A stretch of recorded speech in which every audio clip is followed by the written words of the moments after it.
Hey guys, Jesse here, and welcome back to my Legend of Vox Machina reaction series. Today we're moving on to Season 1, Episode 4. And as a quick reminder, I have seen all of Critical Role, so if this is your first time watching Vox Machina's story, quick warning, spoilers ahead.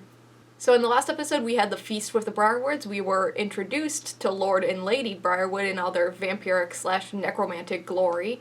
Scanlan sang a song about anal beads, and Percy shot off a kid's hand. The dichotomy of Vox Machina. And with last episode, we're now finally dealing with the adaptation of the actual Critical Role campaign that we saw on stream. And now I get very excited because I can't wait to see some of the moments that I really loved from Critical Role proper animated and actually come to life. We already got some of those great moments during the first episode.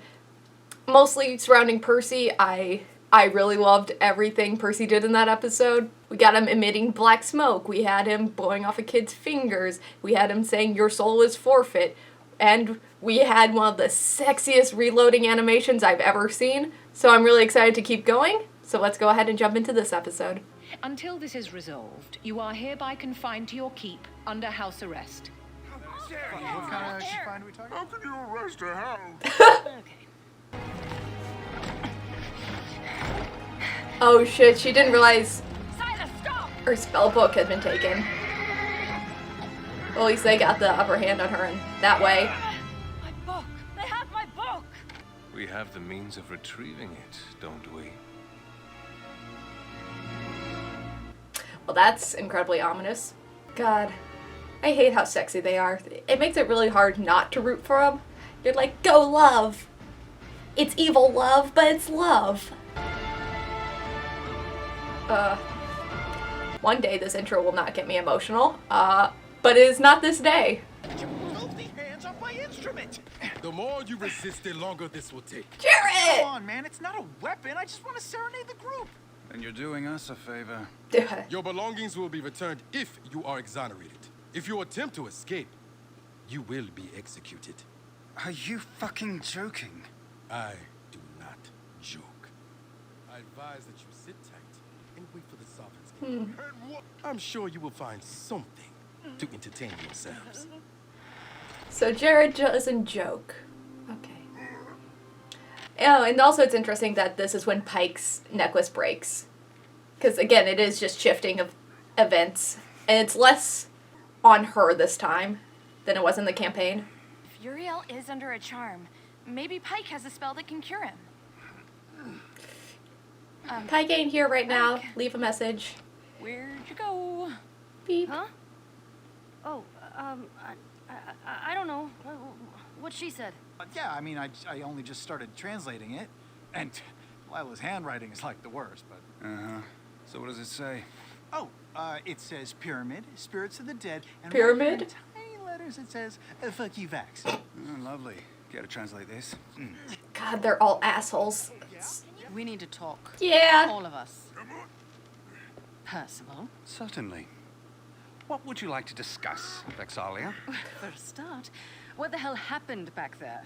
You never thought to mention that the Briarwoods killed your family? And how exactly was I to know the Briarwoods would be attending? I want to know about the smoke. Sorry, sorry. Smoke. My weapon burns black powder. Perhaps that's what you saw. Yep, that's totally it. No one in the employ of the Briarwoods is innocent. The boy knew nothing. He was terrified. Slightly more so after you exploded his hand. But you don't know the Briarwoods. What they did to my family. Then why don't you tell us? They slaughtered us in cold blood. Ooh. Seizing my ancestral home. Even our tutor. The man my parents entrusted with our safekeeping. Betrayed us. Oh, he betrayed you? That evil-looking fuck? Weeks of torture. My sister Cassandra and I tried to escape together. But... And they are not in the habit of leaving loose ends. So what's your plan?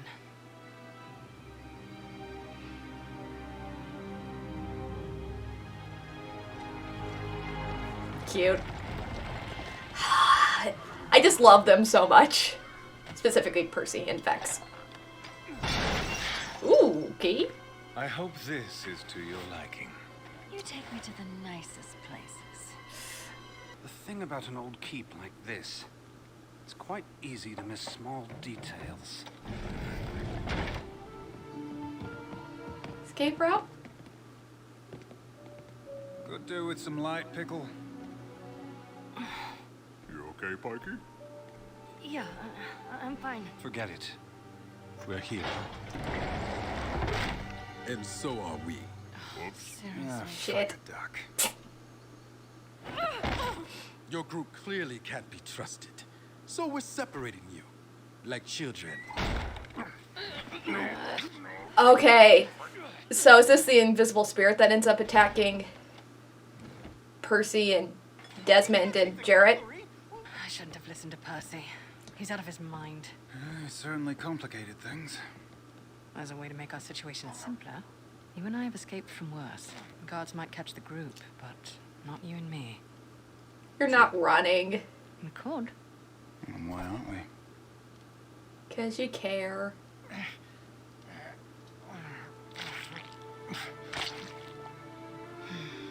Because you care. Oh, here we go.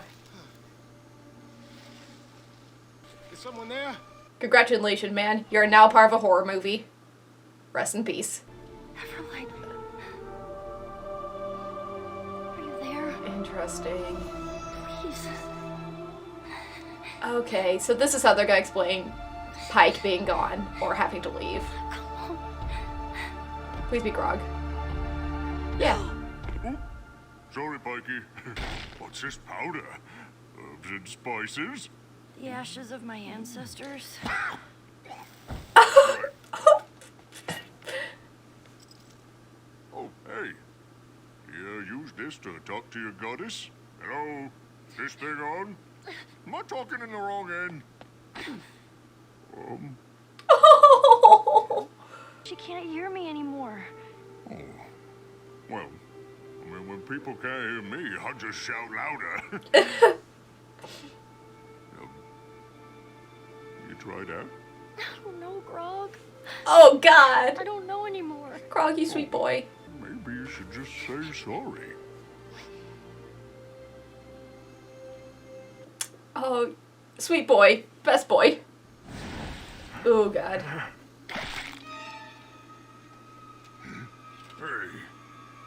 What the? Oh, my God.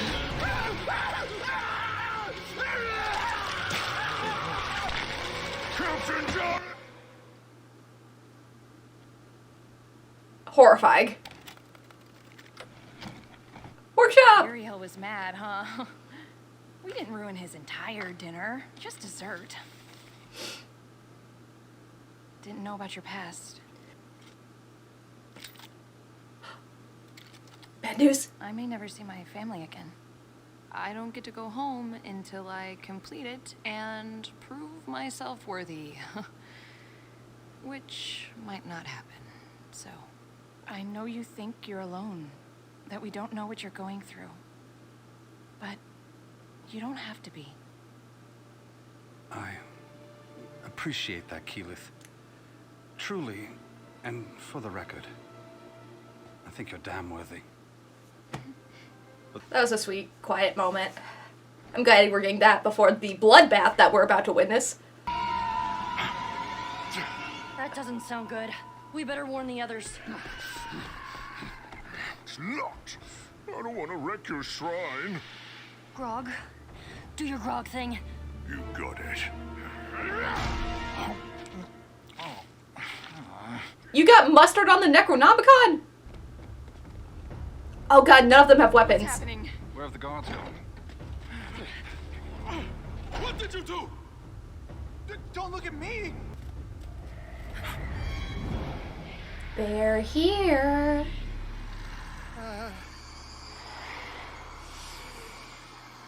Chancing, I guess it was them. Horrifying. Oh God.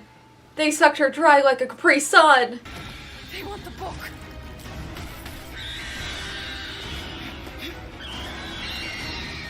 Kaylee, heads up! Key boy!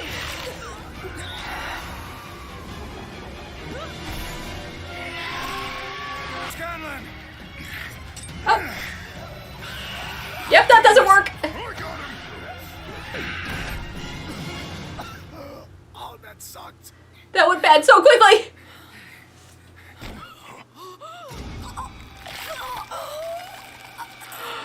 Okay, okay, okay.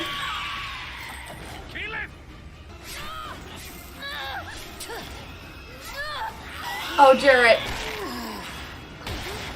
Can't see shit.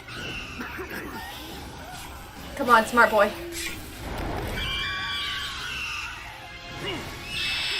Non-magical piercing and slashing doesn't do well. I can't.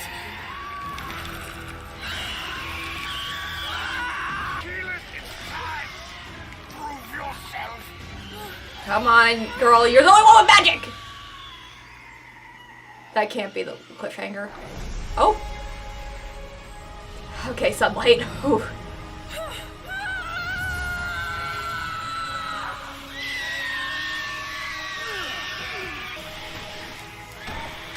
Oh, okay. No!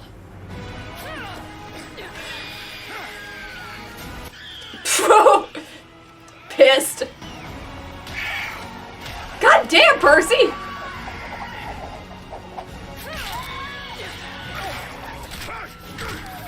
Everyone's pissed. God damn, Percy!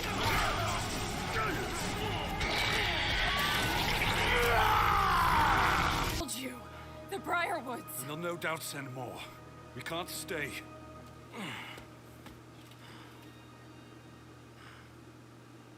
Come on, Jarrett. You're gonna let him go. Make us fight you too. You intend to stop those that did this to my men? You have my word. I don't think Percy really cares about your men, but Give them hell. he's definitely gonna give him hell. No goodbye. I'm going to Whitestone. And so are we. If we beat Silas, his charm on Uriel will fade. And we can clear our names. Honestly, I wouldn't last a day in prison with this face. No more secrets, all right? Understood. Thank you, There's a couple more secrets. all of you. Couple more. Oh, I know, darling. But you'll be safer here at the keep. You're leaving Trinket behind? It's a big deal. It's Scanlan's greatest dream come true. What do you want now? Careful where you aim that thing. See what I mean? A snack. I love Scanlan. I can't hear the Everlight. It's like you said, Grog.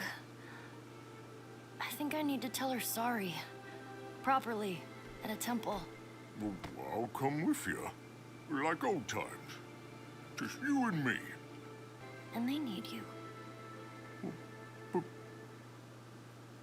What if I need you?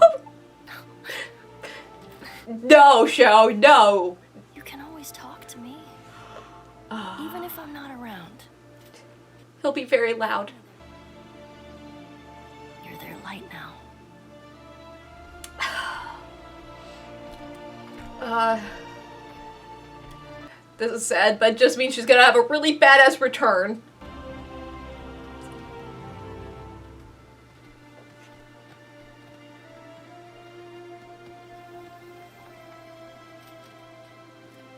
So that was my reaction to Season 1, Episode 4 of The Legend of Vox Machina, Shadows at the Gates. So this seems to be an adaptation of the episode after Cows and Consequences, that whole shenanigans, where an invisible force tries to kill Desmond. Because that's what happened in the episode, that Percy and Jarrett were looking after Desmond because he could probably testify against the Briarwoods if need be, and then a mysterious invisible force tried to kill him. And that seems to be the show's version of that. We also had some other bits shifted around of the pre-feast, when Percy first told Vox Machina about the Briarwoods, but now it's here.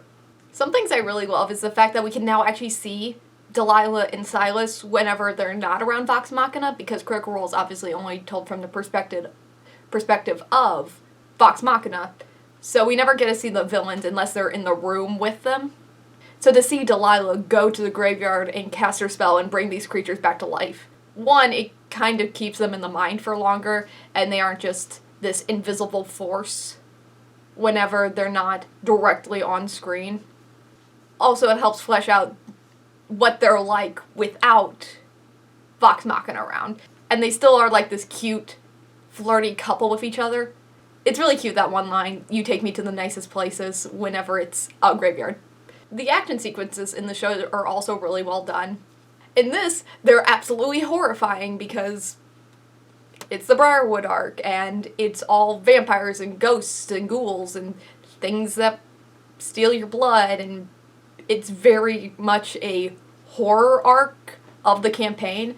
So I love that they're leaning into that a lot, and we get all these like horrifying poses and the characters being twisted and mangled in different ways as a ghoul reaches through their chest and makes them bleed out of their eyes and mouth and every other orifice. Orifices.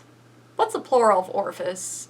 We are also introduced to a couple new characters from the campaign, two in flashback, where we got Anders and I believe Kyrian Stonefell.